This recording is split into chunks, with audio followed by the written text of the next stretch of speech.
यो भिडियो मनोरञ्जनको लागि मात्र बनाएको हो, कृपया मनोरञ्जन लिनुहोला। यसमा केही अपशब्द प्रयोग भएको छ, कृपया फ्यामिलीसँग बसेर नहेर्नुहोला। धन्यवाद। रुक रुक हान्दैछु त मारिदिइहाल्यो त यार। खेल्न आउँदैन फेरि स्टार्ट गर।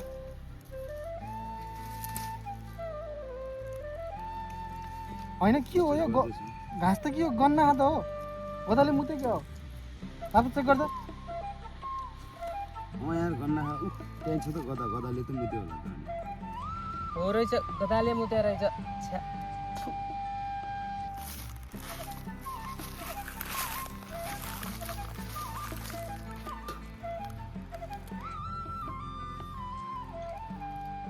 होइन केटा हेर त को आइरह यहाँ। मलाई के थाहा, तै खाते त थाहा होला नि को आएको भनेर। मलाई थाहा छैन, मलाई नसोध। होइन यो मुजी त माथिको बाहुन होइन, केरा बोकेर आउँदैछ त हो। केरा ल्याइने जे ल्याइने तँलाई के मतलब हो? तेरो केरा छैन मुजी। चुप, खाते उल्टो कुरा गर्छ। सुन केटा हो, कति मोबाइल चलाएको सुन्न यहाँ मैले के भन्दैछु। के भन्छस् तैँले भन्न त। यहाँ सुन, एउटा प्लान छ मेरो।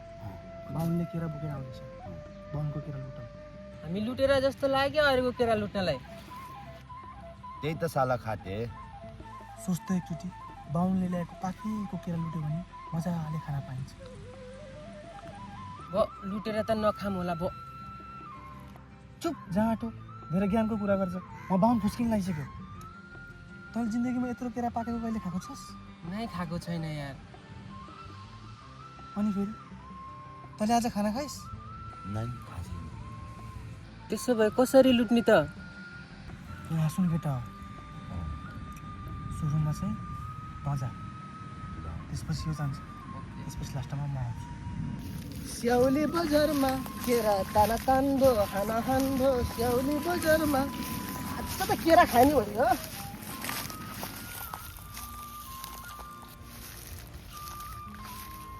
ओए खाते बाहुन कता हिँडिस् त? कहाँ हिँड्नु, घर जान लागेको देखिनस् खातेको छोरो।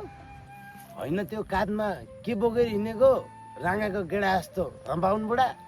होइन के भन्छ यो, राँगाको गेडा रे, काँधाभरि केरा बोकेर हिँड्ने हो जाँठा। तेरो आँखामा मोतीबिन्दी त लाएन कतै?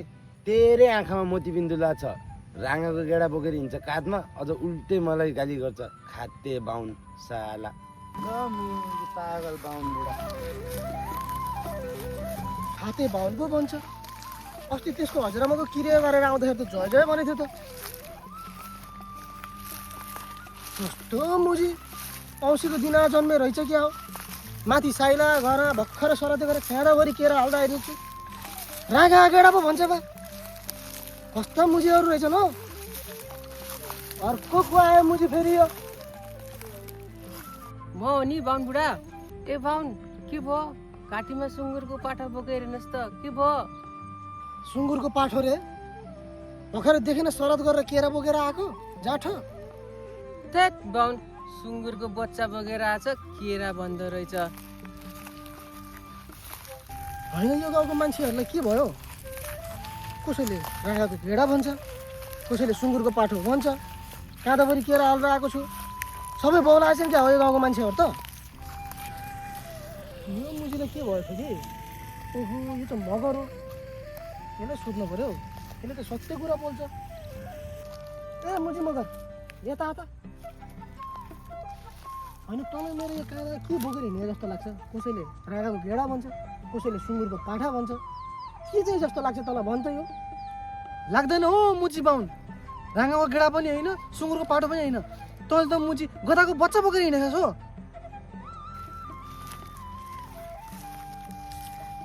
राम राम राम राम, म बौला हो कि यो गाउँका मान्छेहरू बौला हुन्? कसैले राँगाको गेडा भन्छ, कसैले सुँगुरको पाठा भन्छ। हुँदा हुँदा यो मगरले पनि गधाको बच्चा भनेर लगाइदियो। बोक्सी लागेछ क्या हो मलाई त। थैट, यस्तो बोक्सी लाग्यो मलाई, यस्तो किन बोकेर दिनु त?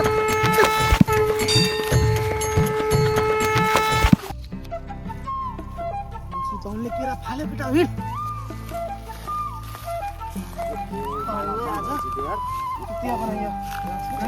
ल ल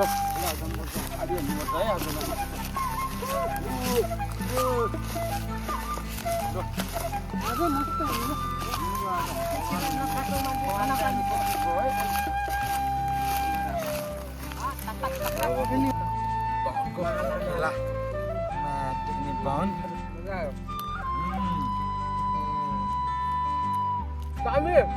यस्तो अब